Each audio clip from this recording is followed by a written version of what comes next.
Are we live? We're live. What's up, guys? Welcome to another episode of Roll with the Fox. So we haven't done this in a while.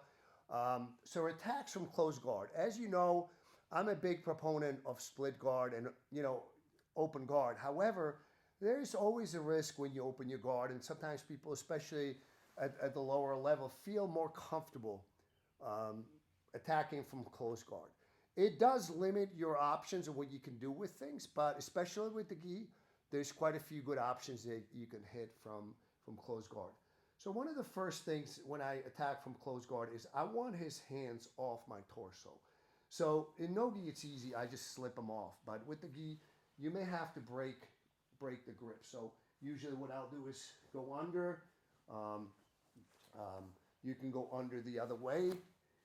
But a lot of times, especially if he holds the belt, I'll just go at the elbows. So as soon as I break the grips, I will take a collar grip. It depends which one he allows me. A lot of times people are much more defensive on the cross collar grip because there's a threat of a cross collar choke.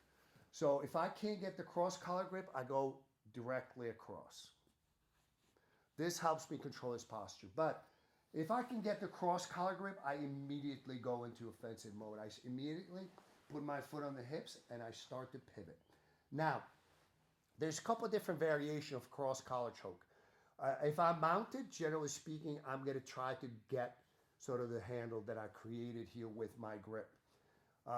In the case with the guard, I believe the stronger variation is going under.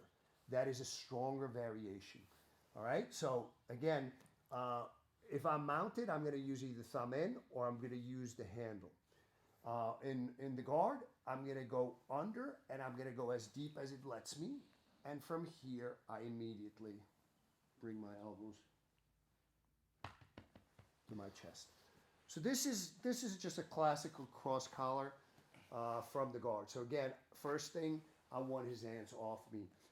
With no gi, it's easy. With the gi, it's usually, I find it even if the guy's got a good grips, just don't pull straight, pull out, break his posture, and I'm already in. As soon as I'm in, I start to move to create an angle. If his face is in the way, I can always go over. However, a lot of times it's stronger from the guard to go under and then just go ear to ear. Now, let's look at a few other things we can start to do. So as I bring Enrique, put his hands. So now I want to go cross, but he starts to defend. So if I can't, come on, defend a little bit better. Don't make it. So he's defending his collar in a way that prevents me from going cross collar. I'll go straight across. Now this, again, allows me to start to control the posture. What I'm going to try to do is create an angle. Now, I'm starting to attack split guard, but Enrique, a lot of times the guy starts to retract his arm to prevent me from going into split guard and arm bars and so forth. So what I'll do is I'm going to throw my legs over, and basically what I'm doing is creating a top lock. Once I have top lock, I can arm bar his right arm. So what I'm going to do is, even if he starts to stack me, it doesn't matter. So this allows me to create all different angles. Go ahead, stack me. Yeah. That's. Tap. So play the angle between his elbow, shoulder. Tap. Elbow, shoulder. Now, a lot of times when this happens, the guy pulls his arm out. When that happens, I go straight into reverse triangle. This is generally done. From here, I can attack Tap. Americana. Sometimes you can attack Tap. Kimura, or put one of my hands or fists on his neck to cut off the other carotid. If you can get a better angle, this will work as a choke. So this is probably the sequence I use the most from the guard. John, do we have any questions? Guys, it's a trick. This episode is actually pre-recorded. It is not like the episode we did last week where we accidentally turned on, is this for kids? We said yes. However, what happened is we could not see any of the discussion. So John was winging it. He was sweating more than Enrique and I were because there were no comments. It was a kids class last week. There were no comments, no questions coming through. So this time around, we're pre-recording. So there's still no questions. Still no questions. so I'm winging it.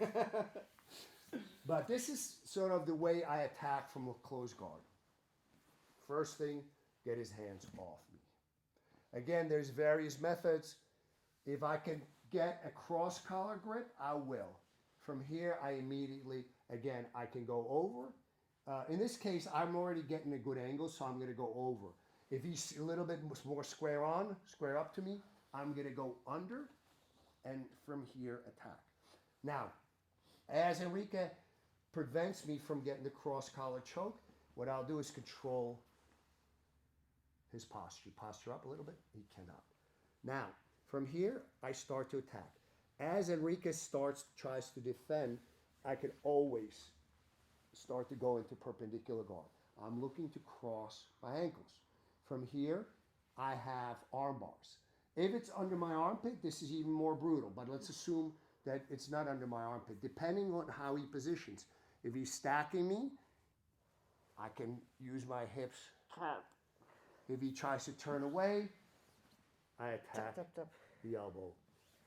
If as he's defending, if he manages to pull out his right arm, no problem. We go straight into a very deep reverse triangle. This sequence of attacks works like a charm for me.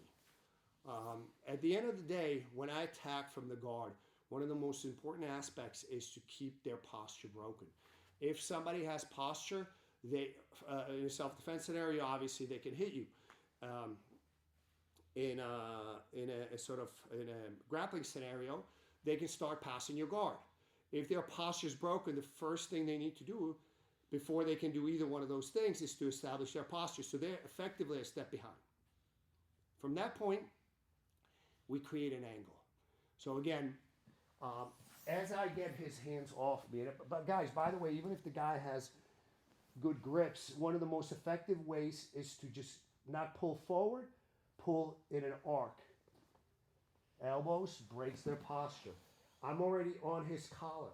From here, I start to try to put him in split guard.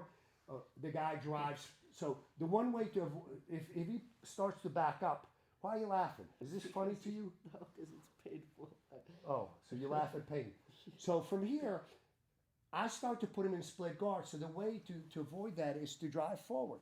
No problem. So what I'm going to do is I start to attack perpendicular guard. From here, I have a variety of arm bars. This is particularly brutal, even though it's under my armpit. I have not cleared Enrique's head. If Enrique tries to clear his head, I'll make it very difficult, and we're in an arm bar. So he can only pull either his head or his arm. If he clears his arm, I put him in a reverse triangle. Now, notice this reverse triangle is not as desirable as me being on my hip. However, they both work. This one works well as a form of control, where I can attack the arm. This one works also as a form of control, but it's a very, very strong constriction. So I hit whatever angle he sort of gives me. I don't try too hard to make sure it's one or the other. It is whatever he allows me to do most effectively and most quickly. So that's how I start to attack. By the way, this sequence is very similar, if not identical, with Inogi. The only exception is I obviously don't have a cross collar choke, so I don't even hunt for the sort of the diagonal grip. I just go straight into sort of the straight across collar grip. The analogous grip to this is this. So you can see it's not a big change. This would be the gi version. This is the no gi version. Again, people are not likely to give you cross collar grip unless you really create it well. They're more likely to give you sort of the straight across grip, which is extremely useful as a form of controlling someone's posture, which now allows you to start to shift your hips and start to create angles and opportunities for submissions. And we will see you. Yeah, we're out of time. Guys, on the pre-recorded sessions, we try to aim for 10 to 15 minutes. I'm actually trying to see, because I think people have very short, tight attention spans. I think 10 to 15 minutes is better than 20 to 25 minutes. But the proof will be in the pudding, or in The cake. the cake. So guys, subscribe to our YouTube channel, follow us on Instagram, like us on Facebook, and hopefully, Armbar your training partners. yeah, we'll see you next week.